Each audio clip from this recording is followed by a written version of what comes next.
방금 이제 그 오늘 공부할 경을 나눠드렸더니 우리가 이제 보통 익숙한 역마차 경, 익숙한 경 이름이 있는데 제가 24번 훈련된 마차경 이렇게 이제 경 이름을 적어드렸더니 좀 낯선다 이런 말씀하셨는데 저기 PTS본하고 6차 결집본이 이렇게 이제 조금씩 내용의 차이가 있고 경 이름도 상당 부분 차이가 있어요.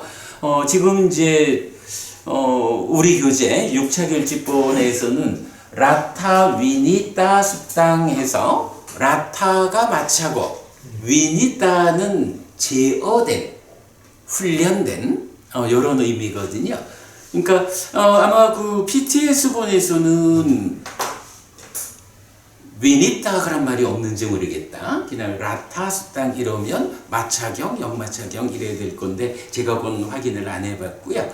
아마도 뭐 경 이름만을 가지고 보자면 시작해가지고 6번을 바꿔 타고 이렇게 목적지에 도착하는 그런 역마차 이야기인데 지금 이제 6차 결집본에서는 그 말이 그냥 말이 아니고 훈련된 말이 잘 훈련된 말이 서 있다.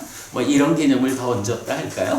어쨌든 6차 결집본에서는 경 이름이 그렇게 라타 위니따 습당 훈련된 마차 이렇게 되어 있어요. 네. 제3품이 비유품이어가지고 토배비유경에서도 굉장히 그 강력한 비유를 통해서 부처님 가르침을 우리가 어떻게 받아들여야 하는지 세상을 살아가면서 내 뜻에 맞지 않는 상황들이 만나질 때 어떻게 우리가 대응해야 하는지를 토배 비유로 설명하고 있고 무엇보다도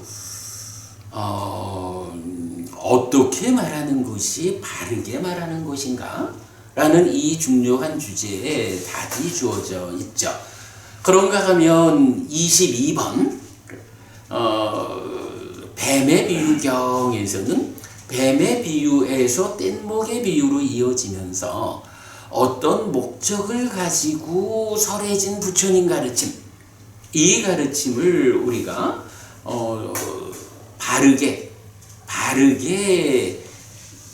익혀야 하고 지혜로서 조사해야 하고 그러면 거기서 개발된 느낌, 기쁨이 일어나는 이런 바른 접근 과정에서 경을 통해서 우리가 부처님께서 담아주신 어떤 목적을 성취할 수 있는 거죠. 그리고 그렇게 성취된 사람은 그야말로 강 건너가서 뗏목을 메고 가지 않듯이 잘 성취된 삶을 누리는 이런 측면으로 두 개의 비유가 이어졌고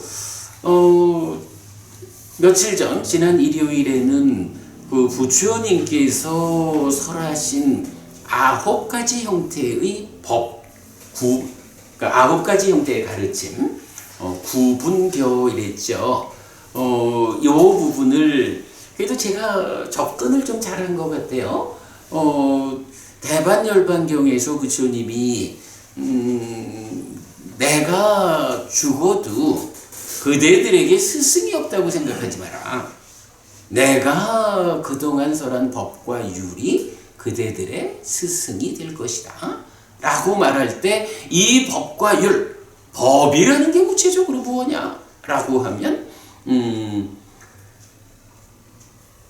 넓은 의미의 경이어서 바로 지금 우리가 말하고 있는 9가지 형태의 가르침, 구분교, 부처님 살아서 직접 설한 가르침, 그리고 이 가르침에 근거해서 제자들이 함께 설한, 그래가지고 부처님 돌아가신 이후에 최초로 결집이 이루어져서 그 부처님 가르침을 직접 설하셨든 아니면 직접 설한 가르침에서 가지고 와서 제자들이 설했든 박법부님이 그때 말씀하신 거지만 우따라 실파의 경이란 경에서는 같은 곡물 무더기에서 가져오는 거가 제자들이 설해도 부처님 가르침이에요. 왜? 부처님이 설한 가르침을 가지고 와서 전하는 거기 때문에. 그러나 다른 무더기에서 가지고 와가지고는 부처님 가르침이라고 말할 수 없죠. 이런 부분을 중요하게 생각하면서 그렇게 부처님이 설한 법과 율이 내 죽은 후에 그대들의 스승이 되리라 라는 이 법이 무엇냐 라는 측면으로 시작해가지고 구분교 9가지 형태로 된 이 경들의 모든 용례를 다 봤죠. 그래서 굉장히 그 의미 있는 공부를 한 것 같고요. 그런가 하면 이제 지난주에는 세 번째 비유가 개미집경이죠. 23번.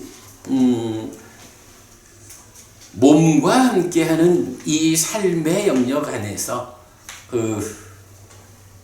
일단은 무명이라고 하는 장벽에 막혀가지고 중생이라고 불리는 삶을 살고 있다. 이제 지혜의 칼을 가지고 그 장벽을 파고 들어가는. 그래서 그 안에서 어떤 것들이 만나지고 그것들을 다 극복하고 용을 만났다. 아라한, 번뇌에 대한 아라한. 결국 무명이라는 장벽을 허물어내는 이런 과정을 이제 개미집경에서도 말해주고 있죠. 두 분께는 아까 말씀드렸지만 그 개미집경에서 제가 조금 미진하게 와닿은 부분이 있어가지고 일주일을 두고 계속 좀 보면서 나름 연구를 좀 했는데 내일 우리 불교인문 사실 미리 보기 수업에서 마침 지난주에 그 가래의 부서짐이 열반이다 라고 하는 이 경하고 개미집경에서 좀 미진한 부분이 그대로 주제가 연결이 되더라고요. 그래서 내일 미리 보기 수업에서 요 개미집경에 연결된 이야기를 좀 하면서 빠까라고 하는 우리 가르침의 우리 공부의 근본, 부처님 깨달음의 근본 자리에 대한 좀 더 명확함을 내일 좀 말씀을 나눌 계획으로 있어요.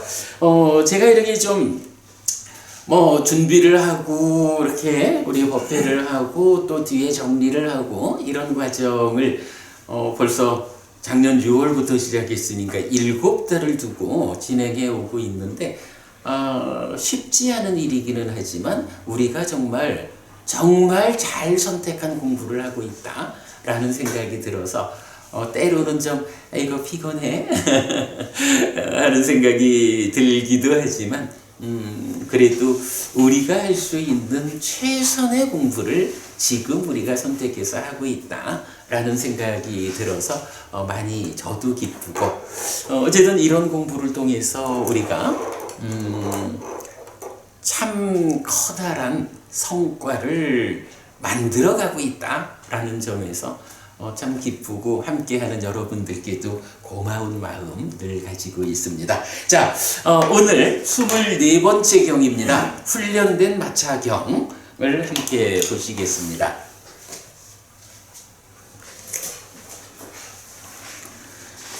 먼저 요약 드린 게 있어요. 요약을 한번 보겠습니다. 자, 요약을 보면 1. 자띠부마에서 온 비구들에게 부처님이 질문을 하세요. 요 자띠부마가 이제 자띠가 태어남 이런 의미니까 태어난 곳에서 고향 이래서 이제 보니까 부처님의 고향에서 온 이렇게도 이제 설명을 하고 있던데 제가 거기까지 구체적으로는 연결 안 했고요. 일단 자띠부마에서 비구들이 부처님을 뵈러 왔어요. 그때 이제 부처님이 그 비구들한테 질문을 하는데, 자, 그대들 가운데 동료 수행자들에게서 존경받는 비구가 누가 있느냐?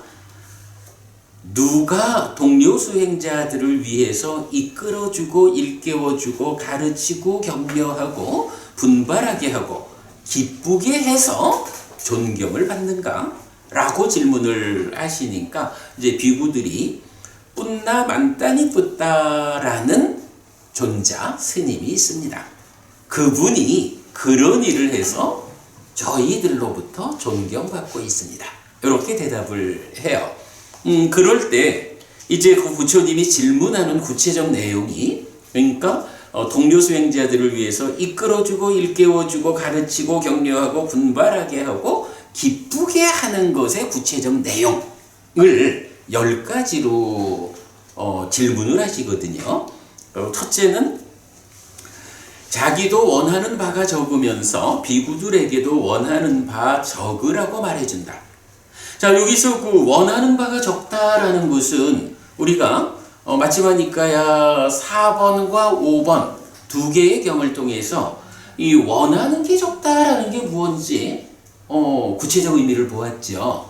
이거 내가 나는 욕심이 없어가지고 별로 이렇게 이것저것 가지려고 잘 안 해. 이런 의미하고는 좀 다르지요.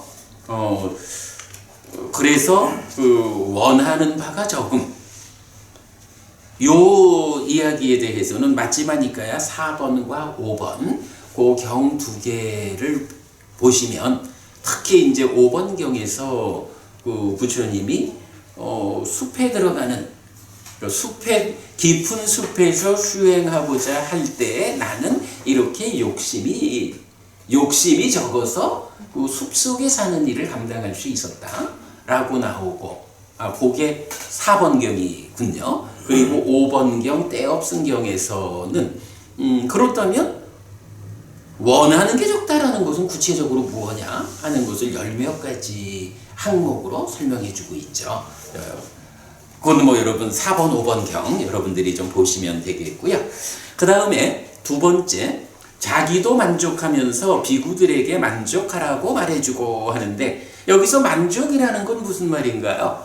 저기 디가니카야 2번 그 사문과경을 중심으로 굉장히 많은 경우에서 이 만족이라는 개념이 그러니까 출가자의 삶, 출가자들은 그렇게 작은 것으로 만족하는 삶을 사는 거야. 어찌 보면 앞에서 우리가 원하는 것이 적은 이 부분에 대한 오해를 할 수 있다 했는데, 그게 사실은 만족이라는 개념에 들어가죠. 그래서 출가자들은 기본적으로 어떤 만족을 말하나요? 그보다는 굶주린, 굶주린 배를 위한 음식, 그리고 비바람으로부터 몸을 보호할 옷까지. 그래서 요 옷과 음식이라는 요 두 가지만을 가지고 비구는 어디든지 간다 라고, 오직 굶주림을 해결하기 위한 음식과 몸을 보호하기 위한 옷이라는 요 두 가지만으로 비구는 만족한다 라는 것이 사문과경으로부터 시작해가지고 굉장히 많은 경들에서 출가자의 삶은 이 두 가지로 만족하는 삶이다. 방금 말씀하신 네 가지 필수품은 이제 그게 조금 더 확장되어 가지고 의식, 주, 그리고 약품이라는 네 가지를 부처님께서 출가한 사람도 무소유의 삶을 살라고 요구하지 않는다.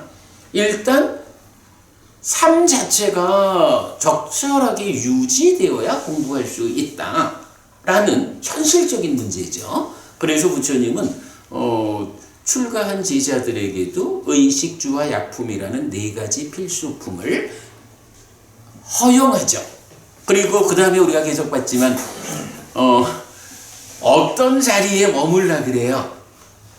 이 네 가지 필수품을 쉽게 조달할 수 있고 공부를 이끌어주는 스승이 있는 요 두 가지 조건이 갖추어진 곳에서는 스승이 제발 좀 더 가라! 라고 쫓아내도 발목 붙잡고 매달려서 평생 거기 있어라, 살아라 라고 말씀하실 정도로 공부를 이끌어주는 스승이라는 그 개념에 버금가게 의식주와 약품이라는 네 가지 필수품을 쉽게 조달하는 이것은 중요하다.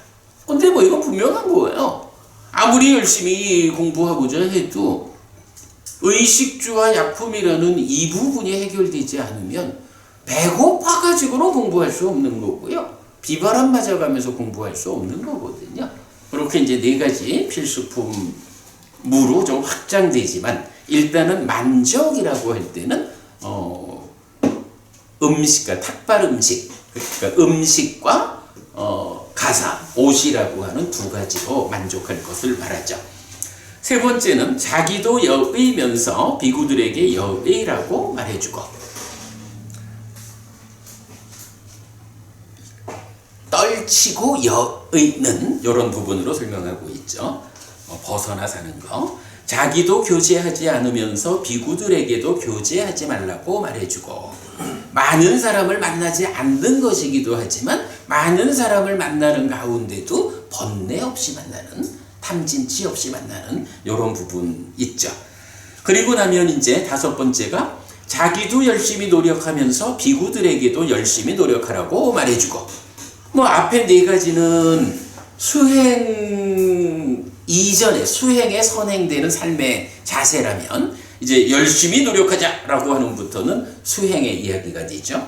그리고 여섯 번째 자기도 계를 갖추면서 비구들에게도 계를 갖추라고 말해주고 일곱 번 자기도 삼매를 갖추면서 비구들에게도 삼매를 갖추라고 말해주고 여덟 번째 자기도 지혜를 갖추면서 비구들에게도 지혜를 갖추라고 말해주고 9. 자기도 해탈을 증득하면서 비구들에게도 해탈을 증득하라고 말해주고 10.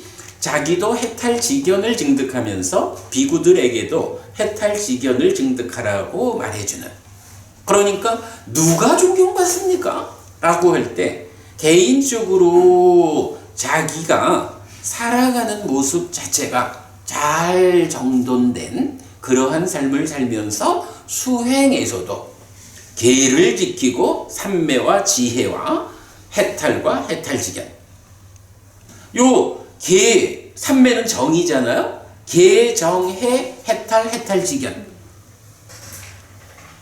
이렇게 말하니까 다섯 개가 뭔지 알겠죠? 우리가 보통 색수상행식 오온이 있잖아요. 이거 지난 삶이 누적되어 있는 거고 거기에 집착하면 나여 라는 오치온이라는 나라는 존재가 되어서 살아가잖아요. 이런 오치온이라는 중생이라는 좀 부정적 측면의 쌓임이 있다면 이제 그와는 반대 방향 어떻게 내가 색수상행식 오온이라는 지난 삶의 누적 이것으로 벗어나서 깨달음을 성취할 것인가 행복을 실현할 것인가 라고 할 때 대응해가지고 다섯 가지를 쌓는 삶을 살아야 한다라는 거죠. 그 다섯 가지가 바로 계정해, 해탈, 해탈지견. 오치온과 오법원이라는 경에서 실제로 다섯 가지 법의 무더기라고 해서 오법원이라는 표현이 나타나요. 그래서 오치온과 오법원 이렇게 구분해서 보시면 되겠고 뭐 그 다섯 가지 법의 무더기 앞에 어쨌든 열심히 노력해야 한다. 그리고 그 이전에 선행하는 네 가지 측면. 이렇게 해서 이제 그 10가지를 부처님이 제시를 하면서 누가 동료 수행자들을 위해서 이 10가지를 이끌어주고 일깨워주고 가르치고 격려하고 분발하게 하고 기쁘게 하느냐. 그래서 동료 수행자들로부터 존경받는 자이냐라고 질문하니까 이제 그 자띠부마에서 온 비구들이 네 부처님 뿐나 만다니 붓다 존자가 바로 그런 분이어서 저희들에게 존경받습니다. 이렇게 이제 대답을 하는 거죠. 참고로 이 10가지 항목이 다른 경에서 한 번 더 나타나요. 32번 경에서 나오는데 이제 머지않아 우리가 하게 되겠죠. 그런데 재밌는 게 이 32번 경은요. 사리푸타 존자하고 아난다 존자, 가사파 존자, 레와타 존자 해서 이게 이제 몇몇 정말 부처님 제자 중에 으뜸되는 제자분들 몇 분이 만나가지고 대화를 나누는 거야. 그때 누가 이 자리를 빛나게 할까? 어떻게 하는 것이 성취의 길이냐? 라는 이제 질문을 하는데 그 참석하신 분들이 다 대답이 다르죠. 왜냐하면 각자가 자기대로의 공부 과정이 있으니까 그렇게 대답을 해요. 그 중에 이 10가지 항목은 누구의 답변에 포함되냐 하면 마하가사파 존자, 가섭존자죠. 마하가사파 존자가 13가지 항목으로 14가지네. 14가지 항목으로 이렇게 사는 비구들이 이 숲을 빛나게 합니다. 라고 대답을 하거든요. 마하가사파 존자 하면은 아무래도 우리가 두타제일 이렇게 이제 알고 있듯이 두타행을 실천하는 분이잖아요. 근데 바로 그 마하가사파 존자를 특징 지우는 14가지 중에 이 10가지가 들어있는 거예요. 그리고 하여간 기록상으로는 부처님 돌아가신 다음에 누가 주도해가지고 결집을 하느냐, 부처님 가르침을 정리하느냐라고 할 때 바로 마하가사파 존자가 아난다 존자, 우빨리 존자와 더불어서 그 일을 했다라고 알려져 있죠. 자, 그래서 그 부분 보면 이 10가지는 마찌마니까야 32 고신가 큰경에서 마하가사파 존자를 특징 짓는 내용으로 나타납니다. 숲속에 살고 탁발 음식만을 수용하고 분소의를 입고 세벌 옷만 지님. 요 4가지가 이제 보통 말하는 두타행을 대표하는 항목이죠. 그리고 거기에 이 방금 앞에서 본 10가지 항목을 더해서 14가지 항목으로 마하가사파 존자가 이런 비구가 이 숲을 빛나게 합니다.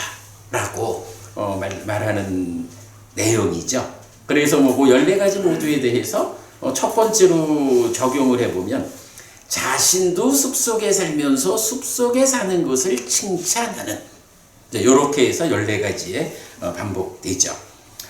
사실은 우리가 이제 훈련된 마차경 또는 영마차경 이래서 7단계의 어떤 수행의 진행 상태를 이 경의 중심에서 말하고 있는데, 가만 보면 경의 앞에 부분은 이렇게 누가 칭찬받는 그러니까 동료 수행자들 가운데 누가 칭찬받는 사람이냐? 결국은 부처님께서 이러한 10가지 항목을 잘 실천하는 비구가 훌륭한 비구고 훌륭한 비구다. 그래서 그것을 자기가 그러한 10가지 항목을 실천하면서 함께하는 동료 수행자들에게 이러한 삶을 살아야 한다라고 부추겨가지고 그들을 이끄는 요런 비구가 칭찬받는 비구다. 그대들 가운데 누가 칭찬받느냐? 이런 질문을 하신 거예요.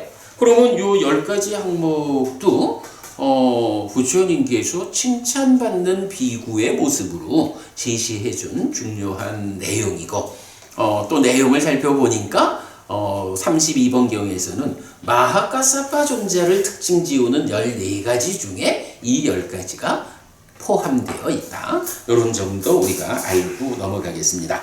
자, 그랬더니 이제 부처님께서 그 자띠부마에서 온 비구들한테 이제 이런 질문, 대화를 함께 하셨어요. 그거를 사리푸타 존자가 부처님 가까이 있다가 그 말씀을 듣고는 이 많은 비구들이 뿐나만따니 뿌따 존자가 그렇게 존경받는 비구라 하니 참으로 훌륭한 사람이구나. 기회가 된다면 내가 한번 만나봐야겠다. 이제 이런 생각을 하는 거예요. 그리고 이제 나중에 시간이 지난 다음에 부처님께서 이제 가까이 오셨다 하니까 뿐나만따니 뿌따가 드디어 부처님을 뵈러 와요. 와서는 부처님께 인사를 드리고, 여기서 부처님하고 뿐나만따니 뿌따가 무슨 대화를 했는지는 경에 없어요. 경의 주제는 그게 아닌가 봐. 그래서 부처님께 인사를 드리고는 낮 동안에 머물기 위해서 장림의 숲이라는 곳으로 이제 뿐나만따니 뿌따 존자가 가는 거예요. 이제 그 이야기를 다른 비구를 통해서 사리뿌따 존자가 전해들어요. 그리고는 바로 그 뿐나만따니 뿌따 존자가 오셨단 말이지. 그러면 내가 쫓아가서 만나뵈고 인사를 나눠야지 해가지고 사리뿌따 존자가 쫓아가는 거예요. 그래가지고 이제 사리뿌따 존자하고 뿐나만따니 뿌따 존자가 함께 만나요. 그래서 이제 그 대화의 내용이 뭐냐 하면 이제 이 경의 제목에 해당하는 본 주제죠. 그래서 자, 사리뿌따 존자가 뒤따라가서 만난 뒤 세존에게서 범행의 삶을 사는 목적. 부처님한테서 범행을 살고 있죠? 네. 왜 부처님에게서 범행의 삶을 삽니까? 범행을 실천하고 있습니까? 부처님이 알려주는 삶의 향상을 위한 길을 배워 실천하는 삶을 살고 있습니까? 이렇게 이제 사리뿌따 존자가 질문을 한 거예요. 그랬더니 그 대화의 내용에서 이 경이 말하는 마차를 바꿔가면서 그저 한 번에 쫙 가는 것이 아니고, 한 번에 쫙 가는 게 아니고, 말하자면 이게 길이 좀 먼 거예요. 길이 좀 멀어가지고 그냥 말 하나 타고는 한 번에 쫙 가지를 못해서, 뭐 요즘같이 뭐 KTX 타고 갈 수 있는 형편이 안 되니까 옛날에는 그 길의 중간중간에 이건 뭐 그걸 뭐라 하죠? 파발? 뭐 이렇게 이제 그 말을 대기시키는 대가 있는 거죠. 그래서 중간에 6번의 말을 대기시키고 6번 말을 갈았다 하니까 7번 만에 목적지에 닿는 이런 먼 길이기 때문에 왜 부처님에게서 범행의 삶을 삽니까? 무슨 목적을 가지고 부처님 가르침을 배워가지고 실천하는 그런 삶을 살고 있습니까? 사는 것입니까? 하는 질문에 대해서 한마디로 딱 대답하지 않고, 사실은 여기서는 이제 사리뿌따 존자가 의도적으로 이것을 목적으로 부처님에게서 범행을 삽니까? 이렇게 물으면 아니요 이제 이런 식으로 전개가 되죠. 자, 그래서 이제 그 내용이 어떻게 되냐 하면, 첫째는 개의 청정을 위해서 세존에게서 범행의 삶을 삽니까? 아닙니다. 심의 청정을 위해서, 견해의 청정을 위해서, 의심을 넘어선 청정을 위해서, 길과 길 아님에 대한 지와견의 청정을 위해서, 실천에 대한 지와견의 청정을 위해서, 그리고 지와견의 청정을 위해서, 이렇게 이제 7단계로 말을 해주고, 마지막으로 이렇게 7번으로 되어 있으니까 출발해서는 6번 갈아탄 거죠. 출발해서는 6번 갈아타가지고 이렇게 지와견의 청정이라는 것을 통해서 완성되는 목적지가 무엇입니까? 집착 없는 완전한 열반입니다. 그래서 내가 부처님에게서 범행의 삶을 사는 목적이 무엇이냐? 라고 말하면 앞에 말씀하신 건 다 중간 과정이고, 집착 없는 완전한 열반이라는 목적을 위해서 부처님에게서 범행의 삶을 삽니다. 부처님이 알려주는 그 향상의 길을 따라서 수행하여 갑니다. 이렇게 답변을 한 거죠. 이렇게 해서 이제 경은 마무리가 되고, 그때 이제 사리푸타 존자는 뿐나만다니 푸타를 알고 갔잖아요. 그런데도 뭐 이거 경은 그래요. 모르는 사람인 것처럼, 아, 그대는 누구십니까? 하니까 나는 뿐나만다니 푸타요 라고 대답하니까, 이렇게 훌륭한 분을 만나서 반갑습니다 하고, 그러면 그대는 누구요? 라고 하니까 나는 사리푸타라고 합니다 하니까, 아이고, 이런, 여기서 좀 그 유별난 표현이 하나 나타나요. 작은 스승을 뵙고도 몰라 뵀습니다. 작은 스승이신 사리푸타 존자이신 줄 알았으면 내가 이런 얘기 안 했어요. 이제 이렇게 서로 그 인사를 하면서 경이 마무리되거든요. 뭐 재미있는 경이고요. 그런데 이제 이렇게 보면 어쨌든 이 24번째 경은 중심 주제가 무엇냐라고 하면, 어떤 목적을 가지고 부처님의 제자로서 출가자의 삶을 살고 있습니까? 라는 질문에 대해서 집착 없는 완전한 열반을 목적으로 나는 부처님의 제자로 살아갑니다 라는 요 내용이 되는 거죠.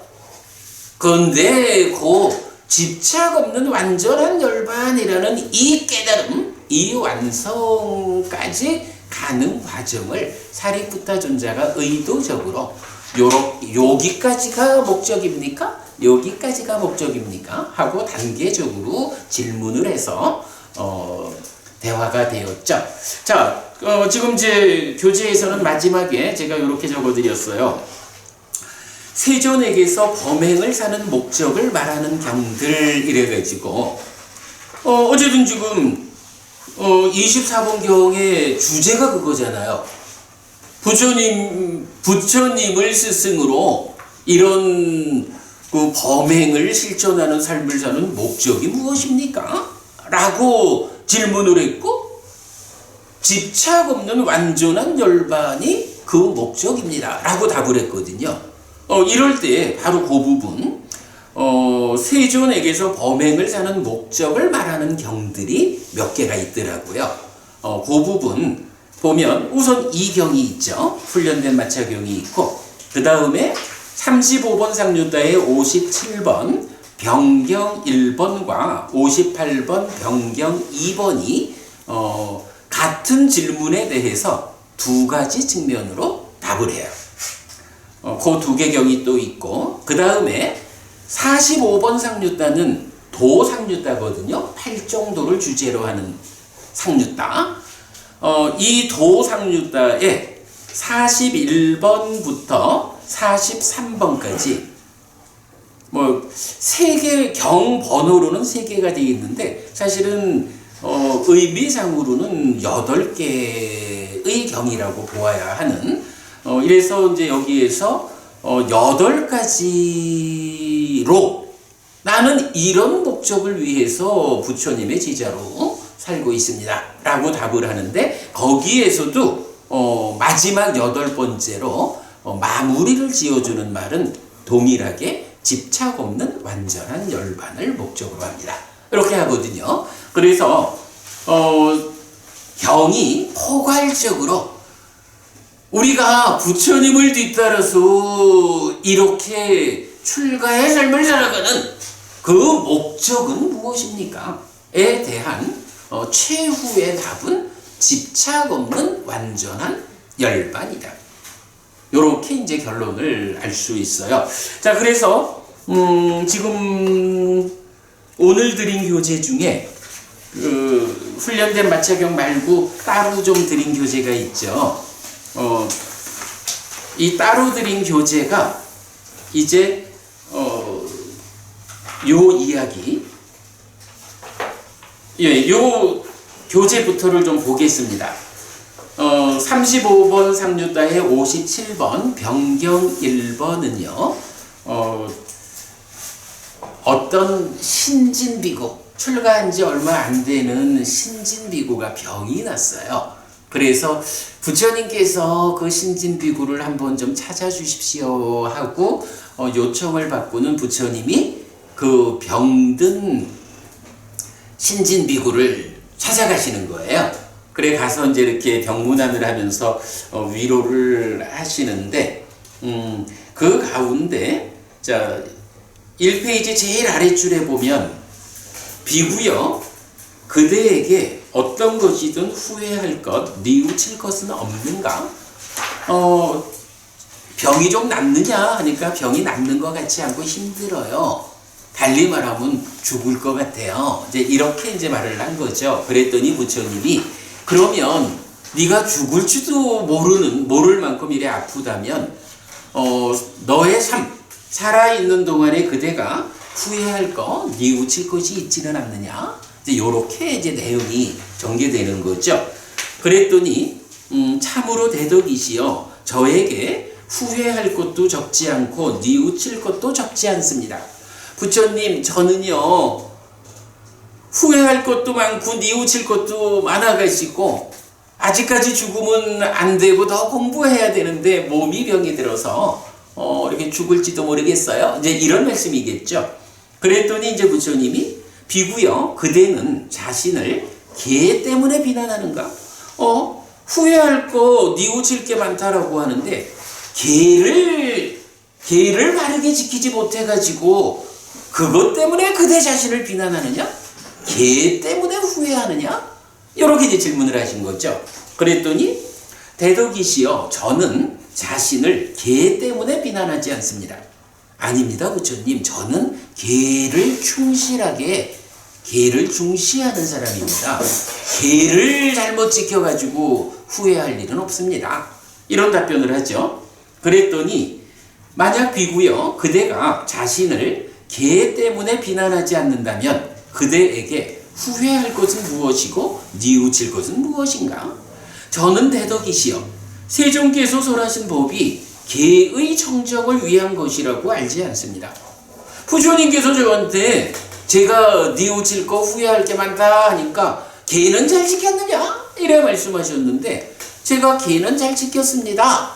라고 대답했더니 그런데 뭐가 문제냐? 이래 질문을 하시지만 제가 알기로 부처님 가르침이 제자들한테 계를 잘 지켜라. 계를 지킴에 청정해라. 이것을 부처님이 목적으로 저희한테 법을 설했다고 알고 있지 않습니다. 요래 대답을 한 거죠. 잘 대답을 한 거죠. 그랬더니 만약 비구여 내가 설한 법이 계의 청정을 위한 것이 아니라고 그대가 안다면 비구여 이제 그대는 내가 설한 법이 무엇을 위한 것이라고 아는가? 계 말고 그래 그대는 내 가르침의 요지가 무엇이라고 보느냐? 그대는 어떤 목적을 가지고 나의 제자로서 살아가는데 그 가운데 병이 들어서 죽을 것 같은 이런 상황에서 계를 잘 지킴에도 불구하고 뉘우칠 거 후회할 게 많다고 하느냐? 그러면 계를 잘 지킴에도 불구하고 그대가 어떤 목적을 가지고 있기에 그 목적을 성취하지 못해서 후회할 거 뉘우칠 게 많다고 하는 것이냐? 요런 말씀인 거죠. 네. 그랬더니 저는 대덕이시여 세존께서 설하신 법은 탐의 바램을 위한 것이라고 압니다. 이렇게 답변을 한 거예요. 부처님 가르침이 저희 보고 계를 잘 지켜라! 이것을 완성된 목적으로 말씀하신 거 아니잖아요. 부처님 가르침은요 저희들한테 탐의 바램을 위한 겁니다. 그대들이 탐을 바라게 해라. 여기서 탐을 바란다라는 거 지난주에 우리가 그런 얘기 봤었죠. 라가라는 말이 있고 위라가라는 말이 있죠. 그래서 요거 이탐이라고 했잖아요. 근데 요 두 개가 연결된 경우가 있더라 해서 라가 위라가 하면 제가 그 얘기였지. 위라가가 이탐이기도 하지만 바램이라는 의미도 있다. 빛바래다, 바래다. 그래서 라가, 위라가 이럴 때는 탐에 대한 이탐 이런 얘기가 아니고 탐의 바램. 바램이라는 말이 뭐냐 하면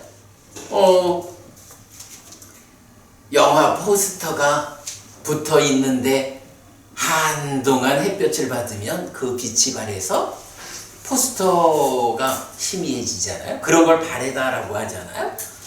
탐이 바래는 거예요. 그러면 이렇게 탐이 바래는 거, 뭐 그냥 요것만 떼어서 이탐 이랬을 때 이 이탐은 뭐죠? 지난주 목요일 공부, 요즘 열반에 대한 공부로 보면 뭐야? 열반이 그랬죠? 모든 상카라의 그침이고 모든 재생의 근저에 놓음이고 가래의 부서짐이고 그 다음이 뭐야? 이탐 소멸인 열반.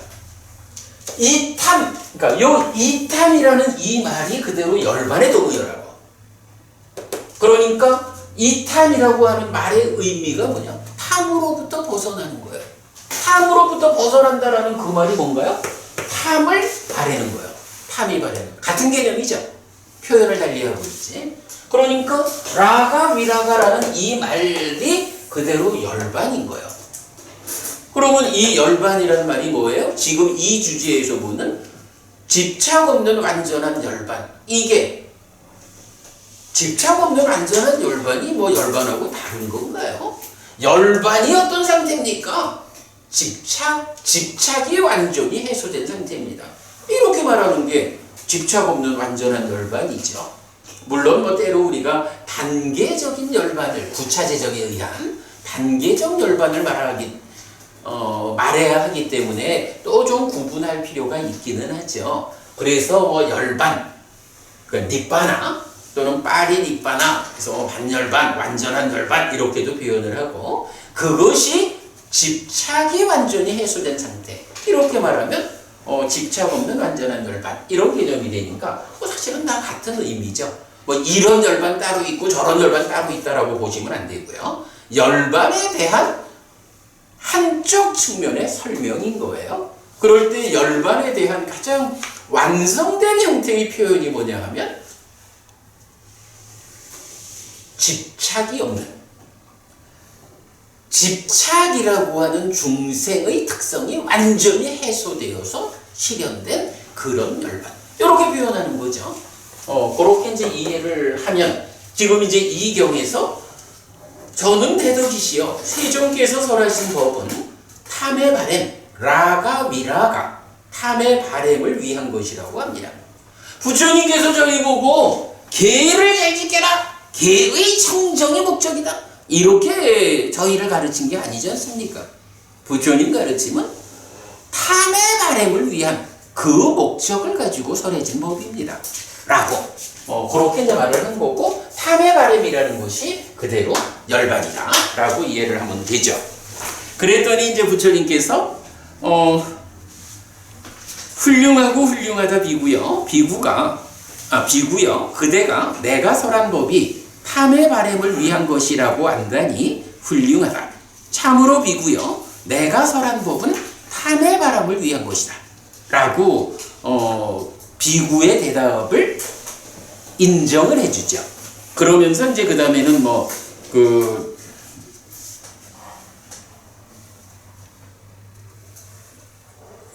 가만 무슨 경이지? 무아상응경, 무아상응경인가? 그러니까 이렇게 깨달음을 설명하는 그대로 무상고 무아를 설명하는 내용이 이어지거든요. 그런데 그 4페이지로 넘어가 볼게요. 4페이지에서는 그 마지막에 이렇게 표현이 돼요. 세존은 이렇게 말했다. 그 비구는 즐거워하면서 세존의 말씀을 기뻐했다. 그리고 이 설명이 말해줬을 때 그 비구에게 티끌이 없고 때가 없는 법의 눈이 생겼다. 자라남의 법은 무엇이든지 모두 소멸의 법이다라고. 요 얘기는 뭐죠? 이 신진비구가 부처님한테 부처님 가르침이 저희한테 개를 청정해라 이런 가르침이 아니고 탐의 바램을 목적으로 하는 가르침이라고 알고 있습니다. 했더니 부처님이 맞다, 훌륭하다. 그리고는 무상고 무아 이렇게 이제 그 깨달음을 위한 법을 설하잖아요. 그랬더니 이 비구가 어떻게 됐다는 거야. 요 표현은 부처님의 이런 말씀을 듣고 법안이 열렸다. 그죠? 우리가 그 부처님이 5 비구를 대상으로 두 단계로 법을 설하죠? 그래서 첫 번째 경이 뭐예요? 전법륜경이잖아. 전법륜경에서 사성제를 설하면 그 자리에서 안야시 꼰단야가 법안이 열리는 거로 첫 번째 경이 마무리되잖아요. 그리고 이어서 무아상응경에서 무아상응경 두 번째 경에서 이렇게 법안이 열린 5 비구들에게 무상고 무아해서 여실지견을 이끌고 여실지견에 이어서 여모 이탐 해탈로 아라한의 과정을 이끌잖아요. 그런 그 2단계의 그 법의 과정이 있는데 지금 여기서는 저는 부처님의 목적이 개의 청정이 아니라 탐의 바램이라고 알고 있습니다. 라고 대답한 이 신진비구에게 부처님이 법을 설해서 이 신진비구에게 전법륜경을 통해서 꼰단야 존자가 법안이 열려가지고 안야시 꼰단야가 되듯이 이 신진비구도 부처님의 이 설법을 통해서 법안이 열렸다. 이 부분을 말해주고 있는 거죠. 자, 그러면 이어가지고 보겠습니다. 58번 변경 2번이에요. 변경 2번은 이제 1번 경과 동일한 내용이 반복이 돼요. 그래서 동일한 내용이 반복돼 가지고 그 다음 페이지로 가면 만약 비구여 그대가 자신을 개 때문에 비난하지 않는다면 그대에게 후회할 것은 무엇이고 뉘우칠 것은 무엇인가? 동일한 질문을 하셨죠? 저는 대덕이시여 세존께서 설하신 법이 개의 청정을 위한 것이라고 알지 않습니다. 만약 비구여 내가 설한 법이 개의 청정을 위한 것이 아니라고 그대가 안다면 비구여 이제 그대는 내가 설한 법이 무엇을 위한 것이라고 아는가? 라고 동일한 질문을 했어요. 그랬더니 이제 대답이 저는 대덕이시여 세존께서 설하신 법은 집착 없는 완전한 열반을 위한 것이라고 합니다. 답변이 달라졌죠. 탐의 바램을 위한 법이다. 에서 집착 없는 완전한 열반을 위한 법입니다. 부처님의 설법은. 이렇게 2단계로, 그러니까 경 2개가 이어서 2단계로 답을 주고 있는 거예요. 그랬더니 이제 부처님이 훌륭하다라고 하시면서 내가 설한 법은 집착 없는 완전한 열반을 위한 것이다 라고 해서 다시 동일한 법을 설하고 이제 마지막에 가면 여모 이탐 해탈 과정 거쳐가지고 자 마지막에 이렇게 나오죠. 세존은 이렇게 말했다. 그 비구는 즐거워하면서 세존의 말씀을 기뻐했다. 그리고 이 확정적 설명이 말해졌을 때 그 비구에게 집착하지 않음을 원인으로 오타났네요. 번뇌들로부터 심히 해탈했다. 번뇌들로부터 심히 해탈했다. 요게 뭐죠? 누진 이렇게 말하는 거죠. 그러니까 번뇌들로부터 심히 해탈했다라는 요 표현은 경에서는 많은 곳에서 집착하지 않음을 원인으로 번뇌들로부터 심히 해탈했다라는 표현이 나타나는데 요 표현이 아라한이에요. 그러니까 이제 우리가 부처님께서 최초에 그 함께하는 5 비구에게 전법륜경과 무아상응경이라는 2번의 설법 과정을 통해서 법안이 열리게 하고 아라한을 만들잖아. 그런데 지금 여기서는 변경 1번, 2번 2개의 경을 통해서 이런 대화죠. 그래, 개의 청정을 목적으로 하지 않는다면 내가 설한 법은 무엇을 목적으로 한다고 너는 아느냐? 라고 했을 때 탐의 바램을 위한 그런 법입니다. 라는 이러한 답변에 의해서 부처님이 다시 법을 설해서 전법륜공에 대응하듯이 법안을 열리게 해줬고, 그 다음에 부처님의 가르침은 집착 없는 완전한 열반을 목적으로 하는 법입니다. 라는 이 대답에 이어서는 역시 다시 법을 설해가지고 그 제자를, 그 비구를 아라한으로 만드는. 하여간 이게 좀 그런 대응이 되죠. 전법륜경과 무화상은경의 과정하고 병경 1번과 2번의 과정. 이렇게 대응하는 것을 우리가 볼 수 있어요. 자, 그래도 이제 어쨌든 이렇게 병경 1, 2번도 세존에게서 범행을 사는 목적이 무엇입니까? 최종적으로 탐의 바램을 위한 거가 하나 부과되면서 최종적으로는 집착 없는 완전한 열반이 목적이다. 이걸 알려줬죠. 자, 그런가 하면 이제 그 다음 장 보겠습니다. 막가상류따, 도상류따죠. 도상류따의 5번째 품에서 45번 상류따 41번 탐의 바램경입니다. 자, 여기도 이렇게 나와요. 만약 비구들이요, 외도 유행승들이 그대들에게 어떤 목적 때문에 사문고따마에게서 범행의 삶을 삽니까? 라고 물으면 이런 질문을 받은 그대들은 비구들이요, 그 외도 유행승들에게 이렇게 설명해야 한다.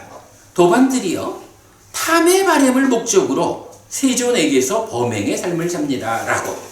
만약 비구들이요, 외도 유행승들이 그대들에게 다시 도반들이요, 탐의 바램을 위한 도가 있고 실천이 있습니까? 라고 다시 물으면 비구들이요, 이런 질문을 받은 그대들은 비구들이요, 그 외도 유행승들에게 이렇게 설명해야 한다. 도반들이요, 탐의 바램을 위한 도가 있고 실천이 있습니다. 라고. 그러면 비구들이요, 탐의 바램을 위한 도는 무엇이고 실천은 무엇인가? 오직 이것, 정견, 정사유, 정어, 정업, 정명, 정정진, 정념, 정정의 8요소로 구성된 성스러운 도이다. 라고 8정도가 뭐예요? 길이면서 실천인 거죠. 그래서 우리가 보통 8정도 이렇게 말할 때 이게 길이다, 막가 이렇게 알려주고, 실천이라는 개념으로 나올 때는 어떤 표현을 써요? 맞지마 빠띠빠다 라고 해서 중도라는, 사실은 막가라는 도하고 빠띠빠다라는 도는 사실은 구분돼야 되죠. 중국에서 두 가지 다른 단어를 같은 길도자로 번역을 해서 이게 참 8정도가 길을 제시하는 경우하고 이 8정도의 실천을 통해서 고멸을 실현하는 이런 맞지마 빠띠빠다 꿰뚫어가는 실천, 이런 부분, 실천에 대한 불교의 그 큰 비중을 사실은 중국에서 번역을 똑같이 길도자로 해버리는 바람에, 그래서 중도도 그렇고 사성제에서 말하는 고멸 도성제, 여기도 고멸로 이끄는 길이 아니잖아. 고멸로 이끄는 실천으로, 그러니까 중도로 고멸 도성제가 나타나잖아. 근데 이거를 번역을 그렇게 하다 보니까 그냥 실천이라는 개념이 조금은 좀 배제되고 그냥 길만 가르쳐 준 것처럼 이렇게 되는 부분이 좀 있죠. 그러나 지금 이 경에서도 분명히 말해주는 게 8정도는 그대로 탐의 바램을 위한 길이요, 그리고 이 8정도의 실천이 탐의 바램을 구체적으로 실현하는 실천이요, 이렇게 말해주는 거죠. 이렇게 무엇을 목적으로, 어떤 목적 때문에 부처님에게서 범행의 삶을 사느냐라는 질문에 대해서 첫 번째 답이 뭐예요? 탐의 바램. 이렇게 나왔죠. 앞에 변경하고 동일하죠. 자, 그러면서 이제 밑에 두 번째 보면 45에 42 족쇄에 버림든 경 6개 이랬거든요. 여기서는 이제 동일한 내용이 반복이 되는데 답변만 탐의 바램 대신에 답변만 달라져요. 자, 그래서 보면 만약 비구들이요 외도 유행승들이 그대들에게 어떤 목적 때문에 사문 곶다마에게서 범행의 삶을 삽니까? 라고 물으면 이런 질문을 받은 그대들은 비구들이요 그 외도 유행승들에게 이렇게 설명해야 한다. 도반들이요. 자, 1번은 뭐예요? 탐의 바램이죠? 그래서 족쇄의 버림을 목적으로 세존에게서 범행의 삶을 삽니다. 족쇄, 상요자나라는 거죠. 우리 저 7가지 족쇄 이렇게 잘 알죠? 아니지, 7가지 족쇄가 아니고 오상분결, 오하분결이라고 말하는 10가지 족쇄가 있죠. 낮은 단계의 족쇄, 오하분결, 높은 단계의 족쇄, 오상분결, 이렇게 말하는 10가지 족쇄. 그 족쇄를 버리기 위해서 부처님을 따라서 공부한다. 그것이 목적이다. 세 번째는 잠재 성향의 뿌리 뽑음. 이 잠재 성향이 보통 7가지로 나오죠. 먼저 내용은 다 유사해요. 잠재 성향의 뿌리 뽑음. 네 번째는 경로에 대한 완전한 지혜. 이 경로라고 하는 게 어디 가는 길이겠어요? 열반 가는 길이라고 봐야겠죠. 근데 열반 가는 길이 이게 웬만해서는 잘 모르잖아요. 완전한 지혜로서 열반 가는 그 길을 알아야 되잖아. 알아야 아는 만큼 실천하고 실천하는 만큼 성취가 되잖아. 그래서 부처님을 따라 배우는 목적의 하나로 경로에 대한 완전한 지혜. 달리 말하면 팔정도 이렇게 이제 봐도 되겠죠. 그리고 5번째가 번뇌들의 부서짐. 요거는 뭐 어쨌든 우리가 늘 말하는 누진이야. 번뇌의 영향 위에 있는 중생의 유의적인 삶에서 번뇌를 부수는 일을 통해 가지고 해탈해서 열반을 실현하는 그것이 깨달음이고 그 과정이 누진통 또는 누진명 이렇게 부르는 깨달음의 과정인 거죠. 그리고 6번째가 명과 해탈의 결실의 실현. 명과 해탈 이러면 요 대표적으로 어떤 쪽에서 볼 수 있나요? 유튜브가 안 나온다고 나오네. 좀 해가 다시 봐야겠네. 예. 유튜브가 안 되니까 페이스북에 와가지고 유튜브 안 된다고 법부님이 알려주시네. 지금 선볼 수 있는 형태는 안 되고요. 우선 가겠습니다. 자, 명과 해탈 이러면 우리가 그 수행의 중심 개념 말할 때 마음의 내면을 누가 차지하고 있어요? 5가지 장애거나 칠각지거나 힘겨루기를 하는 거죠. 그래서 지혜를 무력화시키는 마음의 오염원인 5가지 장애를 버리고 사념초에 잘 확립된 마음을 가진 자가 칠각지를 있는 그대로 닦아서 어떻게 돼요? 명과 해탈로 이렇게 나오는 거죠. 그래서 명과 해탈이라는 것이 무명이 버려지고 명이 생겨난 거고 해탈, 마음이 탐진치로부터 벗어난 이런 명과 해탈이 그대로 깨달음이고 열반의 실현이죠. 그러니까 지금 6개 말한 게 사실은 나의 내면에서 해소해야 하는 것들을 해소하는 것을 다양한 측면에서 설명하고 있죠. 그 다음에 7번 지화견을 목적으로 세존에게서 범행의 삶을 삽니다. 라고 해서 지화견 요건 여실지견이 되고 여실지견 위에서 완전히 닦아내 번뇌를 부수면 어떻게 돼요? 해탈지견까지를 가서 완성되는 거죠. 이렇게 지화견, 암과 봄을 위해서 달리 말하면 깨달음을 위해서 세존에게서 범행을 산다. 이러는 거고 이제 마지막 43번 경은 집착 없는 완전한 열반경인데 이제 동일한 질문에 대해서 뭐라고 답해요? 집착 없는 완전한 열반을 위한 완전한 열반을 위해서 세존에게서 범행의 삶을 산다 라고 해서, 자 이렇게 보면 어떤가요?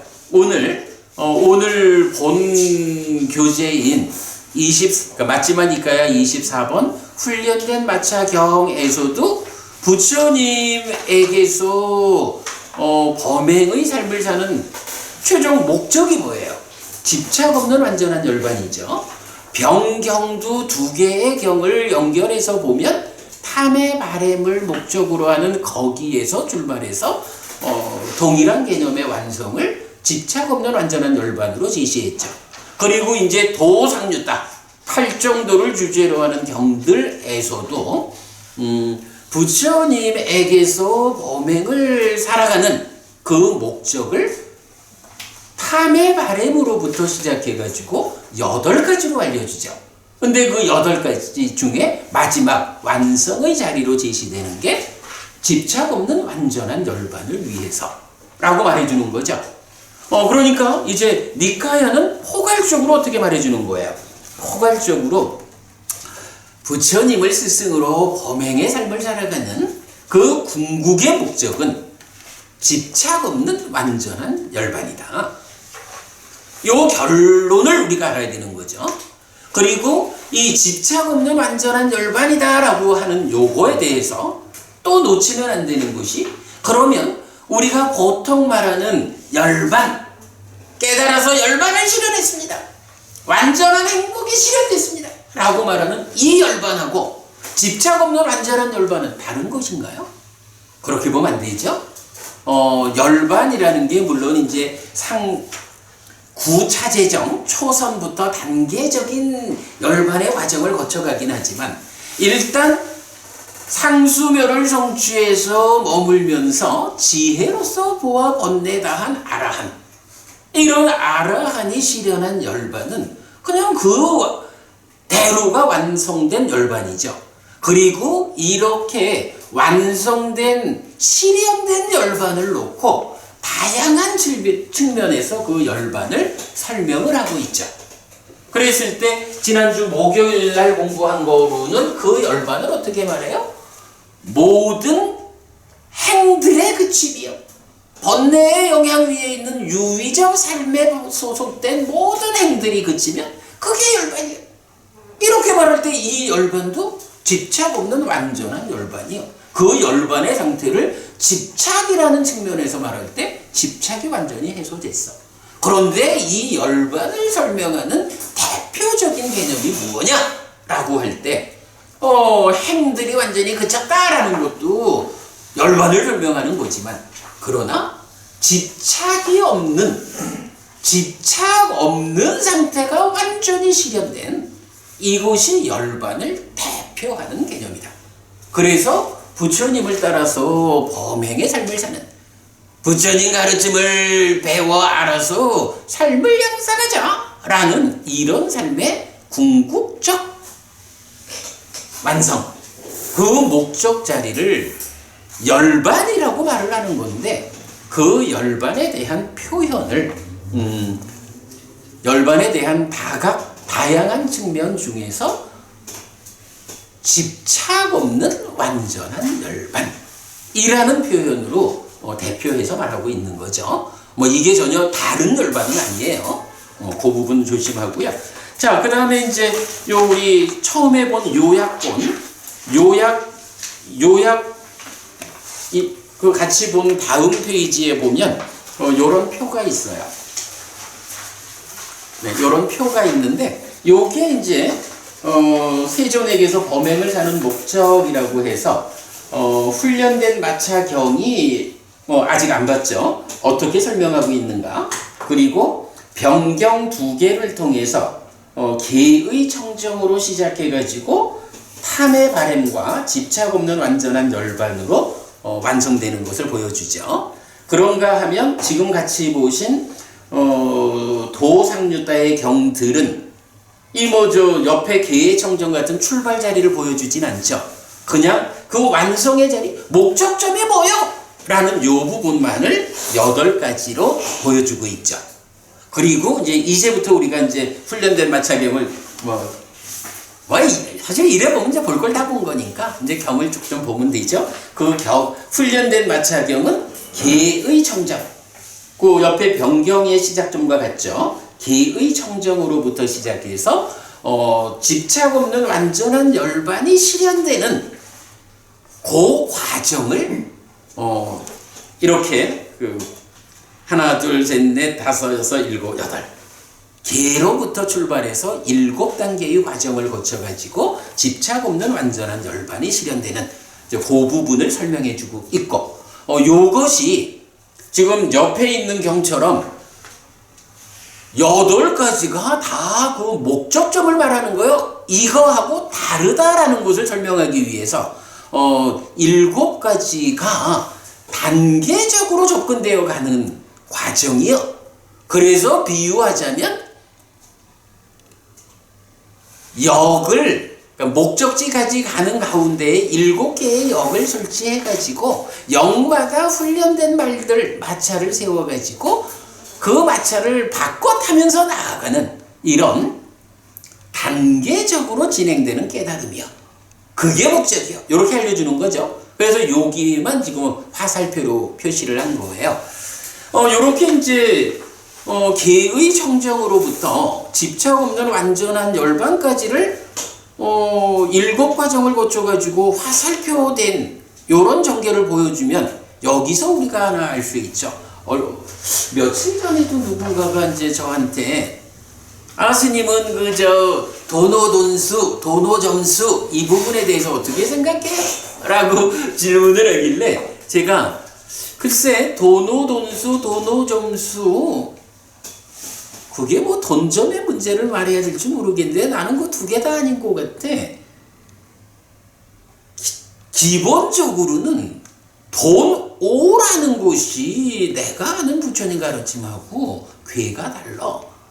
돈오라는 건 뭐예요? 단박 깨닫는 거잖아. 그죠? 단박 깨닫고 그 다음에 닦을 바 없이 그냥 깨달은 그대로의 완성? 요게 이렇게 말하면 도노돈수, 도노점수 이러면 깨닫고 나서부터 닦아가는 이런 식의 표현이 되잖아요.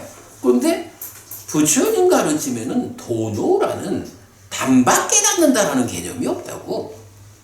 모르지 이제 도노, 돈수, 점수 이러면서 그 돈오라는 말이 깨달음이라는 어떤 목적점을 말하는 게 아니고 그냥 갈 길을 아는 요런 어떤 방향에 대한 이해 요런 정도를 지시한다면 거기서 좀 따져볼 수 있을지 몰라도, 그래도 일반적으로 도노, 돈수, 점수 할 때는 이 오를 깨달음이라는 개념으로 말하잖아요.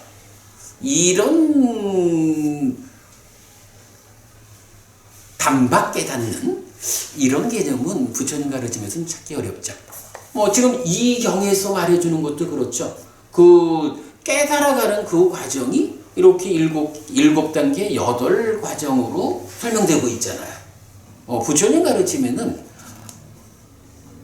어떤 형태로든 그 시작부터 한 단계 한 단계 한 단계 이래 거쳐가는 단계적인 깨달음이 설명되지 단박 깨닫는다라는 개념은 일단 경에 없다. 우리가 성질 들면 돈수.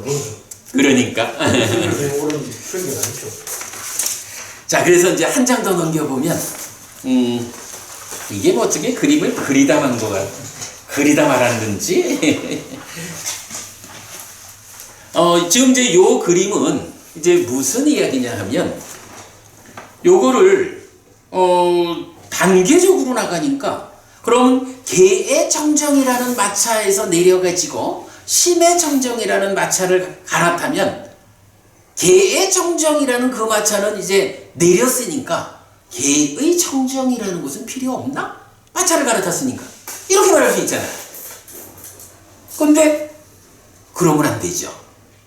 그래서 제가 이렇게 계단식으로 개의 청정이라는 마차를 타고 와서 그 다음에 심의 청정이라는 마차를 탔다라고 할 때는 개의 청정이라는 이런 삶의 자세는 유지되고 있는 거예요.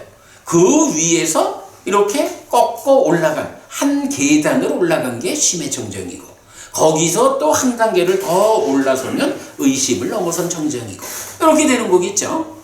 그렇게 이제 계단 형태로 이 과정을 보아야 한다라는 것을 그림으로 보여드렸어요. 자, 이렇게 하면 일단 제가 좀 추가적으로 배경적으로 설명할 말씀은 이제 다 말씀드린 것 같아요. 자, 그러면 이제 시간을 15분을 남겨놓고 본경으로 와보겠습니다. 뭐 설명을 다 드렸으니까 이제 쭉 좀 읽어보면서 마무리하죠.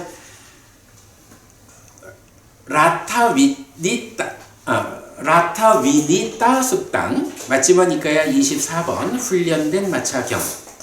이렇게 나는 들었다. 한때 세조는 라자가하에서 웰루와나의 다람쥐 기르는 곳에 머물렀다. 그때 자띠부마 고향에 사는 많은 비구가 자띠부마에서 안거를 마친 뒤 세존에게 왔다. 와서는 세존에게 절한 뒤 한곁에 앉았다. 한곁에 앉은 그 비구들에게 세존은 이렇게 말했다.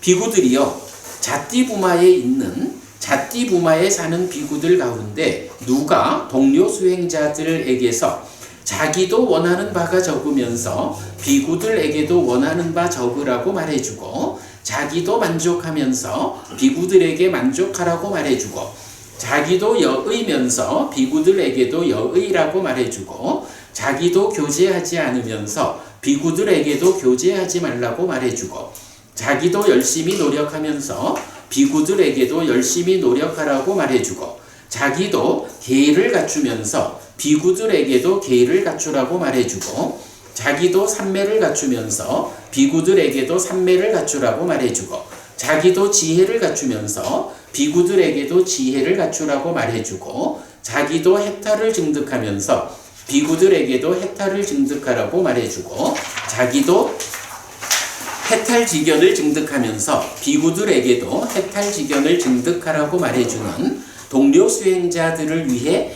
이끌어주고 일깨워주고 가르치고 격려하고 분발하게 하고 기쁘게 하는 자이다 라고 존경받는다 라고. 대덕이시여, 뿐나 만단이 뿌따라는 존자가 자띠부마에 사는 비구들 가운데 동료 수행자들에게서 자기도 원하는 바가 적으면서 비구들에게도 원하는 바 적으라고 말해주고 자기도 만족하면서 내지 동료 수행자들을 위해 이끌어주고 일깨워주고 가르치고 격려하고 분발하게 하고 기쁘게 하는 자이다라고 존경받습니다. 그때 사리푸타 존자가 세존의 가까이에 앉아 있었다. 그리고 사리푸타 존자에게 뿐나 만다니 푸타 존자에게 이득이 있다.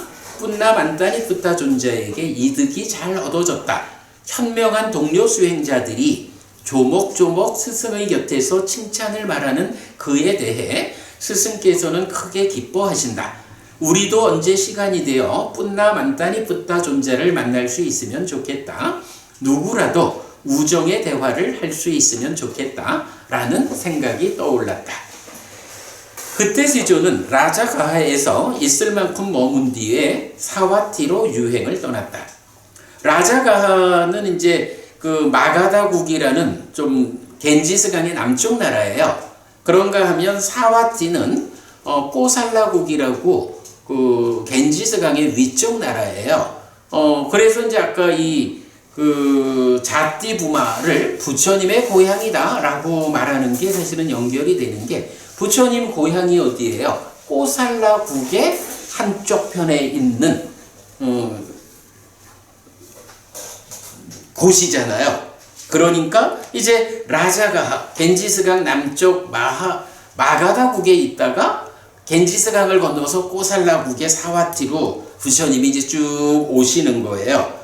자, 그래서 점차적으로 유행하여 사와티에 도착했다. 세조는 거기 사와티에서 제타와나의 아나타핀디카 사원에 머물렀다. 뿐나 만다니 뿌따 존자는 세종께서 사와티에 도착하셨다. 사와티에서 제타와나의 아나타핀디카 사원에 머무신다 라고 들었다. 그러자 뿐나 만다니 뿌따 존자는 거처를 정리한 뒤에 바루와 가사를 지니고서 사와티로 유행을 떠났다. 이제 부처님께서 가까이로 오셨으니까 부처님을 뵈러 가자라고 출발을 한 거죠. 점차적으로 유행하여 사와티에 있는 제타와나의 아나타핀디카 사원에 있는 세존에게 왔다. 와서는 세존에게 절한 뒤 한곁에 앉았다. 한곁에 앉은 뿐나 만다니 붓다 존자에게 세존은 법의 말씀으로써 가르치고 격려하고 분발하게 하고 기쁘게 했다. 세존의 법의 말씀에 의해 가르침을 받고 격려되고 분발하고 기뻐한 뿐나 만다니 붓다 존자는 세존의 말씀을 기뻐하고 감사한 뒤에 자리에서 일어나 세존에게 절하고 오른쪽으로 돈 뒤에 낮 동안의 머금을 위해 장림의 숲으로 갔다. 그때 어떤 비구가 사리푸타 존자에게 왔다. 와서는 사리푸타 존자에게 도반 사리푸타여 존자께서 뿐나 만다니 푸타 비구를 자주 칭찬하셨는데 세존의 법의 말씀으로 가르침을 받고 격려되고 분발하고 기뻐한 그가 세존의 말씀을 기뻐하고 감사한 뒤에 자리에서 일어나 세존에게 절하고 오른쪽으로 돈 뒤에 낮 동안의 머금을 위해 장림의 숲으로 갔습니다. 그러자 사리푸타 존자는 좌구를 가지고 출발하여 뿐나 만다니 푸타 존자를 머리를 바라보면서 바짝 붙어서 따라갔다. 뿐나 만다니 푸타 존자는 장림의 숲으로 들어가서 어떤 나무 아래 낮 동안의 머금을 위해서 앉았다. 사리푸타 존자도 장림의 숲으로 들어가서 어떤 나무 아래 낮 동안의 머금을 위해서 앉았다. 저녁에 홀로 머금에서 나온 사리푸타 존자는 뿐나 만다니 푸타 존자에게 갔다. 가서는 뿐나 만다니 푸타 존자와 함께 인사를 나누었다. 그러니까 열심히 뒤따라가가지고는 바로 여보 나하고 얘기 좀 합시다 이렇게 하지 않는 거예요. 열심히 뒤돌아가서도 일단은 내가 보고자 하는 저희가 낮 시간 동안 홀로 머금을 위해서 삼매에 들기 위해서 이렇게 그 장립의 숲으로 갔으니까 그이가 그이의 시간을 원하는 대로 머물 수 있도록 한 옆에서 기다려주는 거예요. 자기도 홀로 머금에 들어가서 그리고는 이제 홀로 머금에서 나와가지고 이제 함께 대화할 수 있는 여건이 되니까 그때 만나는 거죠. 네, 그래가지고 유쾌하고 기억할 만한 이야기를 주고받은 뒤 한곁에 앉았다. 한곁에 앉은 사리푸타 존자는 뿐나 만다니 푸타 존자에게 이렇게 말했다. 도반이여, 우리는 세존에게서 범행의 삶을 삽니까? 그렇죠? 이제 마주 앉아가지고 당신이나 나나 부처님 가르침 안에 함께 삽니까? 이렇게 이제 질문을 했어요. 그렇습니다, 도반이요. 도반이요, 개의 청정을 목적으로 세존에게서 범행의 삶을 삽니까? 아닙니다, 도반이요. 자, 아까 말씀드렸지만 질문을 받고 뿐나 만다니 푸타 존자가 나는 이렇습니다 라고 대답하는 게 아니에요. 사리푸타 존자가 먼저 자기의 의도를 가지고 그냥 단계적으로 질문을 유도해 가고 있죠. 네, 그렇게 이제 보고, 그러면 도반이요, 심의 청정을 목적으로 세존에게서 범행의 삶을 삽니까? 아닙니다, 도반이요. 도반이요, 견해의 청정을 목적으로 세존에게서 범행의 삶을 삽니까? 아닙니다, 도반이요. 그러면 도반이요, 의심을 넘어선 청정을 목적으로 세존에게서 범행의 삶을 삽니까? 아닙니다, 도반이요. 도반이요, 길과 길 아님에 대한 지와견의 청정을 목적으로 세존에게서 범행의 삶을 삽니까? 아닙니다, 도반이요. 그러면 도반이요, 실천에 대한 지와견의 청정을 목적으로 세존에게서 범행의 삶을 삽니까? 아닙니다, 도반이요. 도반이요, 지와견의 청정을 목적으로 세존에게서 범행의 삶을 삽니까? 아닙니다, 도반이요. 도반이요, 개의 청정을 목적으로 세존에게서 범행의 삶을 삽니까? 라고 이렇게 질문받고서 아닙니다, 도반이요 라고 말합니다. 내지 문단 끝으로 가서 그러면 도반이요, 무엇을 목적으로 세존에게서 범행의 삶을 삽니까? 도반이요, 집착 없는 완전한 열반을 목적으로 세존에게서 범행의 삶을 삽니다. 도반이요, 개의 청정이 집착 없는 완전한 열반입니까? 아닙니다, 도반이요. 이렇게 과정을 물어봤는데 다 아니라 그리고는 집착 없는 완전한 열반을 목적으로 한다 하니까 그 과정에 대해서 다시 묻는 거예요. 개의 청정이 집착 없는 완전한 열반입니까? 아닙니다. 동일한 질문을 맨 끝에 내려와서 도반이여 지와 견의 청정이 집착 없는 완전한 열반입니까? 아닙니다. 도반이여. 그러면 도반이여 이 법들의 밖에 집착 없는 완전한 열반이 있습니까? 아닙니다. 도반이여. 아니 앞에 7가지 형태로 물어봤는데 그거 다 아니라고 말하면 당신이 말하는 목적 집착 없는 완전한 열반은 이 7가지의 질문된 내용하고는 상관없는 다른 곳에 있습니까? 이렇게 묻는 거죠. 박법부님, 이 집착 없는 완전한 열반을 성취해야 되잖아. 그럴 때 개의 청정이 없이 집착 없는 완전한 열반이 얻어지나요? 단계적으로 어쨌든 안 되는 거지. 그러니까 집착 없는 완전한 열반을 목적으로 하는데 이게 개의 청정 없이는 못 가는 거야. 심의 청정 없이도 못 가고 견해의 청정 없이도 못 가고 마지막 지와 견의 청정 없이도 못 가.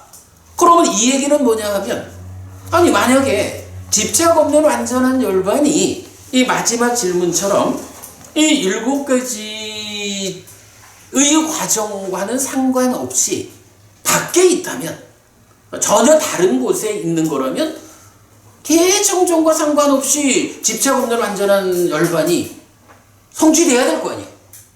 내지 지와 견 없이 성취돼야 될 거 아니에요. 그래서 그런 의미로 밖에 있습니까?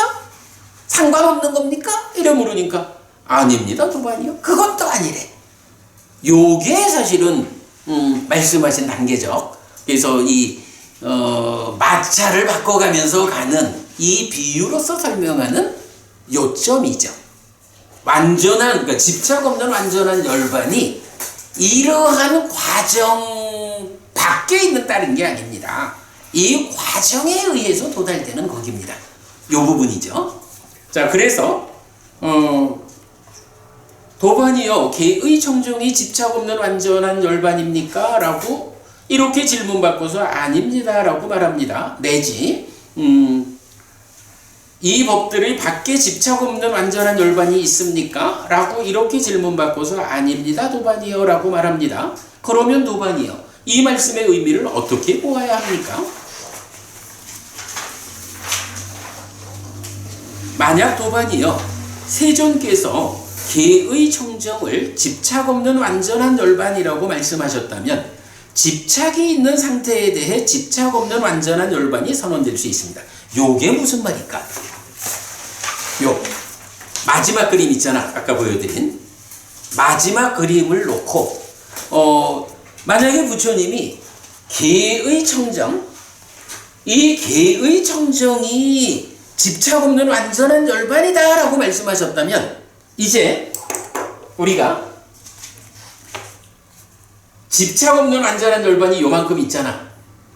요렇게 내려놓고 보면 개의 청정이라는 것, 개의 청정이 그대로 집착 없는 완전한 열반이다 라고 하면 이 나머지 부분은 뭐예요?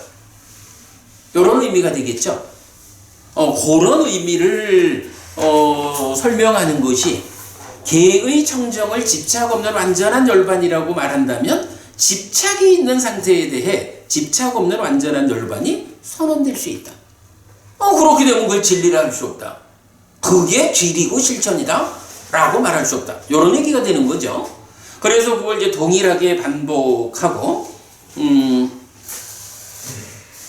밑에서 5번째 줄로 가면 만약 도반이요 세존께서 지와 견의 청정을 집착 없는 완전한 열반이라고 말씀하셨다면 집착이 있는 상태에 대해 집착 없는 완전한 열반이 선언될 수 있습니다. 만약 도반이요 세존께서 이 법들의 밖에 집착 없는 완전한 열반이 있을 수 있다고 말씀하셨다면 범부가 완전히 열반할 수 있을 것입니다. 참으로 도반이요 범부는 이 법들에 바뀝니다. 이게 뭐예요? 박법부님 우리가 자주 얘기하는 거지? 박법부님 그런 관심이 많았었죠. 아무 개는 예류자도 못 가는 거 아니야? 이런 질문 많이 하셨었잖아. 그게 뭐예요? 바로 이렇게 해서 집착 없는 완전한 열반으로 가는 이 하나의 과정이 있는데, 만약에 이 집착 없는 완전한 열반이라고 하는 것이 이런 개의 청정으로부터 지화견의 청정이라는 이런 과정의 밖에 있다라고 하면, 거기는 사상발배의 성자가 되는 이 과정이 아니기 때문에 밖에서 그런 열반을 성취할 수 있다라고 하는 것은 성자가 아닌 범부가 깨닫는다는 얘기가 되지 않소. 이런 얘기거든요. 그래서 이런 점에서도 하여간 이 개의 정정으로부터 지화견의 정정에 의해서 실현되는 집착 없는 완전한 열반이라는 이 하나의 길이 오직 있다라고 하는 부분을 우리가 명확히 보아야 되죠. 참으로 도반이여, 그러니 그대에게 비유를 말하겠습니다. 비유에 의해서도 어떤 현명한 사람들은 말의 의미를 압니다. 예를 들면 도반이여, 사와티에 사는 꼬살라의 왕 파세나디에게 사케타에 무언가 바삐 할 일이 생길 것입니다. 그는 사와티와 사케타 사이에 7의 훈련된 마차를 준비시킬 것입니다. 그리고 도반이여, 꼬살라의 왕 파세나디는 사와티에서 출발하여 도시의 끝에 있는 문에서 첫 번째 훈련된 마차에 오를 것입니다. 첫 번째 훈련된 마차로 두 번째 훈련된 마차에 도착할 것이고, 첫 번째 훈련된 마차에서 내려 두 번째 훈련된 마차에 오를 것입니다. 두 번째 훈련된 마차로 세 번째 훈련된 마차에 도착할 것이고, 쭉 반복해서 여섯 번째 훈련된 마차로 일곱 번째 훈련된 마차에 도착할 것이고, 여섯 번째 훈련된 마차에서 내려 일곱 번째 훈련된 마차에 오를 것입니다. 일곱 번째 훈련된 마차로 사케타의 도시의 끝에 있는 문에 도착할 것입니다. 그렇게 도시의 끝에 있는 문에 도착한 그에게 친구들과 주변 사람들과 친척들과 일가들이, 대왕이여, 왕께서는 이 훈련된 마차로 사와티에서 사케타의 도시의 끝에 있는 문에 도착하셨습니까? 라고 물을 것입니다. 도반이여, 꼬살라의 왕 파세나디가 어떻게 말하는 것이 바르게 말하는 것입니까? 도반이여, 꼬살라의 왕 파세나디가 바르게 말한다면, 여기 사와티에 사는 나에게 사케타에 무언가 바삐 할 일이 생겼다 해서 앞에 문장 쭉 반복해서 여섯 번째 훈련된 마차로 일곱 번째 훈련된 마차에 도착했고, 여섯 번째 훈련된 마차에서 내려 일곱 번째 훈련된 마차에 올랐다. 일곱 번째 훈련된 마차로 사케타의 도시의 끝에 있는 문에 도착했다 라고 말할 것입니다. 참으로 도반이여, 꼬살라의 왕 파세나디가 바르게 말한다면 이렇게 말할 것입니다. 이처럼 도반이여, 개의 청정은 심의 청정까지의 목표에 미치고, 그러나 여기서 끝나는 건 아닌 거죠. 개의 청정은 유지되는 가운데 그 위에 심의 청정, 심의 청정은 견해의 청정까지의 목표에 미치고, 견해의 청정은 의심을 넘어선 청정까지의 목표에 미치고, 의심을 넘어선 청정은 길과 길 아님에 대한 지와견의 청정까지의 목표에 미치고, 길과 길 아님에 대한 지와견의 청정은 실천에 대한 지와견의 청정까지의 목표에 미치고, 실천에 대한 지와견의 청정은 지와견의 청정까지의 목표에 미치고, 지와견의 청정은 집착 없는 완전한 열반의 목적에 미칩니다. 도반이여, 집착 없는 완전한 열반을 목적으로 세존에게서 범행의 삶을 갑니다. 여섯 번째 마차까지 와서 내리고 일곱 번째 마차를 타고서 목적지에 도착했듯이, 개의 청정으로부터 시작해서 반복적으로 한 단계 한 단계 말을 갈아타 가지고 일곱 번째 지와견의 청정이라는 이 마차에 의해서 어디에? 집착 없는 완전한 열반이라는 목적지에 도착합니다. 이런 표현이죠. 이렇게 말했을 때 사리푸타 존자가 판나만따니푸타 존자에게 도반은 누구십니까? 그리고 동료 수행자들은 존재를 누구라고 알고 있습니까? 라고 말했다. 도반이요, 나의 이름은 뿐나라고 합니다. 그리고 동료 수행자들은 나를 만단히 뿌다라고 알고 있습니다. 도반이요, 참으로 놀랐습니다. 도반이요, 참으로 신기합니다. 스승의 가르침을 완전히 이해한 잘 배운 제자인 뿐나 만단히 뿌다 존자께서 심오한 주제에 대한 심오한 질문을 조목조목 설명하셨습니다. 뿐나 만단히 뿌다 존자를 만나고 공경할 기회를 얻는 것은 동료 수행자들에게 이득이고 큰 이득이 잘 얻어진 것입니다. 뿐나 만단히 뿌다 존자를 만나고 공경하기 위해 동료 수행자들이 방석을 머리에 얹고 올려 모셔야 한다 해도 그것은 그들에게 이득이고 큰 이득입니다. 뿐나 만단히 뿌다 존재를 만나고 공경할 기회를 얻는 것은 우리에게도 이득이고 큰 이득입니다. 머리에 올려 모셔야 한다 해도 만나봐야지. 그런 얘기죠. 이렇게 말했을 때 뿐나 만단히 뿌다 존재가 사리뿌다 존재에게 도반은 누구십니까? 그리고 동료 수행자들은 존재를 누구라고 알고 있습니까? 라고 말했다. 도반이요, 나의 이름은 우파티사라고 합니다. 그리고 동료 수행자들은 나를 사리뿌다라고 알고 있습니다. 우리는 사리뿌다라고만 알지만 사리뿌다의 이름이 우파티사야. 네, 우파티사 경도 있어요. 참으로 존재요, 여기서 이제 아까 말씀드린 작은 스승과 함께 말하면서도 라고 뿐나 만단히 뿌다 존자 입장에서 사리뿌다 존자를 작은 스승입니다. 이렇게 존중하는, 작은 스승과 함께 말하면서도 우리는 사리뿌다 존자라고 몰랐습니다. 만약 우리가 사리뿌다 존자라고 알았다면 우리는 이렇게나 많이 말하지 않았을 것입니다. 도반이요, 참으로 놀랐습니다. 도반이요, 참으로 신기합니다. 스승의 가르침을 완전히 이해한 잘 배운 제자인 사리뿌다 존자께서 심오한 주제에 대한 심오한 질문을 조목조목 질문하셨습니다. 사리뿌다 존자를 만나고 공경할 기회를 얻는 것은 동료 수행자들에게 이득이고 큰 이득이 잘 얻어진 것입니다. 사리뿌다 존자를 만나고 공경하기 위해 동료 수행자들이 방석을 머리에 얹고 올려 모셔야 한다 해도 그것은 그들에게 이득이고 큰 이득입니다. 사리뿌다 존자를 만나고 공경할 기회를 얻는 것은 우리에게도 이득이고 큰 이득입니다. 참으로 이렇게 두 큰 용은 서로 잘 말한 것에 대해 감사하였다라고 명이 마무리되는데, 시간이 지났습니다만은 제가 잠깐만 보충 설명을 조금만 할게요.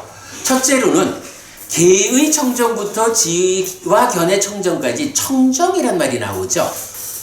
위습다 이렇게 청정이란 말이 나오는데, 청정이라고 하면 기본적으로 깨끗한 거죠.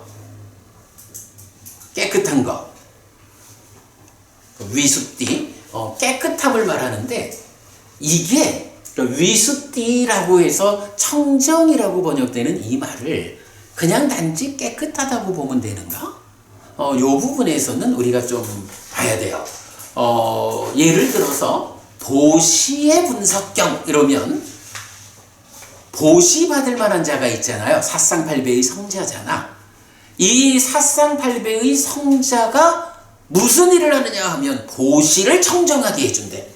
그러니까 보시의 청정이라는 개념이 같은 위스띠 동일한 단어를 쓰는데 보통 사람들한테 보시를 해도 그 보시라는 공덕행에 의한 과화보가, 그래서 공덕이 복이 만들어져 가지고 우리를 행복하게 해주잖아요. 그런데 이러한 보시를 누구한테 하느냐? 사상발배라고 하는 성자들, 보시 받을 만한 분들한테 보시를 하면 이 보시가 청정해진다라고 말을 해. 근데 그 청정해진다라는 말의 의미가 뭐냐 하면, 말하자면 뻥튀기를 해가지고 보시의 공덕을, 복을 키워주는 거야. 왜 웰라마경 같은 데서 보면 무지하게 많은 보시를 했는데도 불구하고 보시 받을 자가 없어가지고 이 보시가 청정해지지 못했다 라고 하면서, 그때에 보시 받을 만한 자가 있었다면 그 많은 보시를 한 사람의 예류자한테 보시를 했다 하면 얼마나 큰, 청정이라는 말이 이렇게 보시가 뻥튀기 돼서 엄청 커지는 이걸 말한단 말이야. 청정이라는 말이 깨끗하다라는 요 번역만으로 적용을 하지 않아야 되는 거예요. 그러면 이제 우리가 개의 청정 이러면 우리가 개를 잘 지키는 거, 삶을 잘 단속하는 거니까 삶을 청정히 한다, 깨끗하게 한다, 이게 다 포함된 의미지만 어쨌든 개의 청정이라고 하는 이 부분에도 그냥 일반적으로 말하는 청정, 깨끗함 요렇게 볼 게 아니라 개를 지키는 일에 얼마나 충실한가? 그래서 개와 관련한 삶의 형상, 이 부분으로 우리가 청정이란 말을 이해해야 하겠다. 그러면 이게 이제 7가지 과정이 다 그렇게 심의 청정, 또 심을 청정히 한다. 물론 이것도 개심해 이렇게 보면 심은 삼매랑 연결되잖아. 그러니까 심을 청정히 한다라는 게 삼매를 닦는 거요, 삼매에 들어가는 거고, 이러면 오염원으로 보던 청정이 깨끗해지는 거고, 이런 의미로 다 설명이 되지만, 그러나 단지 그렇게 깨끗함 요런 개념만으로 위수띠 청정이란 말을 보지 않아야 한다. 또 뒤에 나오는 계속 개념도 그렇고요. 자, 그 다음에 한 가지를, 사실은 이 경이 청정도론 이쪽에서는 아주 중심되는 경이잖아요. 여러분들도 잘 알고 있고, 아까 훈련된 마차경 이랬더니 알고 있는 역마차경하고 다르다, 낯설다 이런 표현도 하시는 게 그만큼 비중이 있다는 거거든. 사실은 청정도론 우리 초불련에서 출간하신 아비담마 길라잡이 이 책의 후반부에도 가면 바로 이경이 말하는 7단계의 과정이 청정도론에서 얼마나 비중을 가지고 나오는지 그렇게 이제 많은 분량을 가질 정도로 굉장히 비중이 있는 경이잖아요.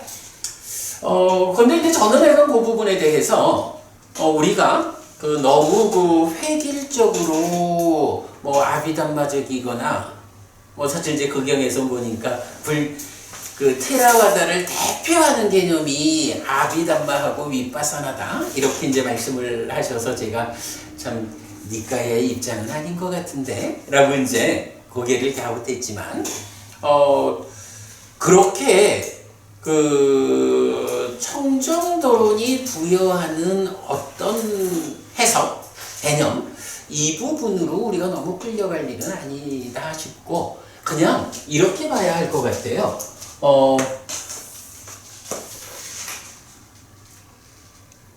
바른 삼매를 성취하잖아요. 바른 삼매를 성취하는 데는 뭐가 필요하죠? 바른 삼매는 필수품을 갖춘 삼매죠? 이거 산영처, 정견 내지 정념 이런 필수품을 갖춘 삼매로 정정이 바른 삼매가 성취되면 요게 토대가 되죠. 이 토대에서 어떤 일이 있나요? 마음이 일어나야 되죠. 마음이 일어나고 방일하지 않으면 법이 드러나죠. 법이 드러나면 이 드러나는 법에 대해서 생겨나서 유지되다가 없어지는 것을 직접 보는 이런 결정적인 과정이 필요하죠. 법의 윗바사나요.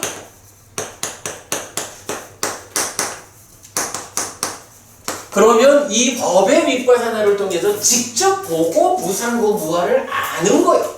여실직연이죠.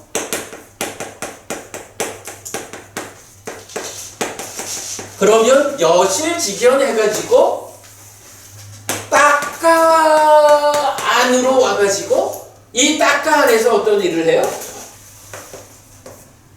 번뇌를 부수는 누진하는 일이 여기서 진행되죠? 이렇게 우리가 수행을 니까야에 의해서 수행의 전개가 있다고, 이런 전개에서 이제 보면 이 단계라는 게 개의 청정 이러면 뭐 필수품으로 해서 이제 사념처 오고, 사실은 사념처의 완성은 여기까지를 가지만 일단은 이제 첫 단계로 보자면 사념처 수행을 하고 일상에서 필수품으로의 정견 내지 정령, 이 과정에 의해서 삼매를 드는 이 과정에서 개라는 개념이 나오겠죠. 물론 이거는 저 끝까지 가는 거예요. 그런가 하면 이렇게 삼매에 들었다 초선, 제2선, 제3선, 제4선, 이 과정이 뭐예요? 그대로 이게 심해 청정이라고 불러야겠죠. 개심해가 개정해 삼학과 개심해 삼학이 개정해 삼온과 연결될 때 심이라는 것은 삼매라고 그렇게 봐야 되죠. 그 다음에 견해의 청정이라고 하면 이 과정에서 어떤 견해를 가질 것이냐라는 건 기본적으로 무상고무화라고 하는 견해 없이 이 수행을 시작할 수 없잖아. 그러니까 삼매를 닦는 자리에서 견해가 여기에서 참나를 찾아야지 이런 견해로 시작하면 못 가는 거잖아. 그죠? 견해가 이 자리에 있어요. 의심이라는 건 뭐죠? 이제 이런 견해로 시작하고 법이 드러나면 드러나는 법에 대해서 생겨나서 유지되다가 없어지는 이런 법의 윗바사나 존재의 실상, 부처님에 대한 열의 구덕으로의 믿음, 무상고 무아라고 하는 존재의 실상으로의 믿음, 부처님이 유익과 무익을 선언했다라고 하는 법에 대한 판별 기준, 이런 것들이 믿음이라고. 그 믿음에 대해 반대되는 게 의심이고, 그 의심은 의심 위에서는 부처님 가르침에 대한 그 믿음이 받쳐주지 않는데, 근데 사실은 의심이라는 거는 칠각지의 택법각지하고 그대로 동일한 내용으로 대응하거든요. 그러면 그게 안 되는 거예요. 어떻게 판별 기준을 의심하는 상태에서 생겨나서 유지되다가 없어지는 걸 보면서 여실지견으로 못 가거든. 그렇게 그냥 간단히 보고, 길과 길 아님에 대한 하는 거는, 길이라는 건 뭐예요? 팔정도가 길이고, 팔정도 중에 수행에 중심되는 개념은 뭐죠? 사념처로 시작해가지고 사마타 윗바사나로 완성되는 거죠. 이게 길이요. 그리고 이 길이 뭐냐 하면 이렇게 그려지는 길이라고. 깨달음으로 이끄는 길에 대해서 이렇게 가르침에 의지해서 우리가 명확하게 알지 못하면 못 간다고. 길과 길아님에 대한 지화견의 청정, 이렇게 말하죠. 그리고 이어서 실천에 대한 지화견의 청정. 팔정도는 길이자 실천이거든. 그죠? 팔정도로서 길을 명확히 알고 그 팔정도를 실천하는 것으로의 실천에 대한 지화견의 청정이 이 과정에 전개되고 있는 거예요. 그래서 그 지화견의 청정이 여기서 또는 이러한 여실지견 상태로 와서 번뇌를 닦아내와서 번뇌를 부수면, 아까 5법원의 마지막이 뭐였어요? 해탈지견이었잖아. 여실지견은 무상고 무아라고 닦아 밖에서 이제 우리가 법의 윗바사나로 얻는 성과죠. 그 상태에서 닦아 문을 열고 들어와서 닦아 안에 번뇌를 부수면 해탈하고 해탈지견으로 완성된다고. 여기까지 오면 이런 지견 해가지고 지화견의 청정이 말해지겠죠. 그러면 이렇게 여실지견, 해탈지견까지 온 이 상태가 뭐야? 이 상태가 집착 없는 완전한 열반. 그래서 7번째 마차로 도착한 거죠. 해탈지견까지 이렇게 해서 오면 그렇게 도착한 자리가 집착 없는 완전한 열반. 이래야 되는 거죠. 제 생각에는 일단 그 청정이라는 말에 대해서 너무 깨끗하다라는 요 표현만으로 보지 말자는 한 가지. 아이고 시간이 많이 지났구나. 그리고 이 집착 없는 완전한 열반에 도달하는 앞선 과정 7가지. 이 과정을 너무 이렇게 많은 사람들이 오직 청정도로 나비단마 이렇게 해가지고 이제 그 의미를 보고 있죠. 그런데 그렇게 그렇게까지 많은 의미를 두어야 하는지 잘 모르겠고, 그냥 우리가 이렇게 니까야에 의해서 깨달음의 과정, 수행 지도가 그려지니까 이 수행 지도 위에서 7가지 과정을 보면 다 자리가 잡히는 거예요. 요렇게 이해하고 가면 좋겠다 하는 생각을 오늘 수업의 마무리로 말씀드렸습니다. 시간이 너무 많이 지났습니다. 미안합니다. 자, 이렇게 마무리하겠습니다. 수고하셨습니다.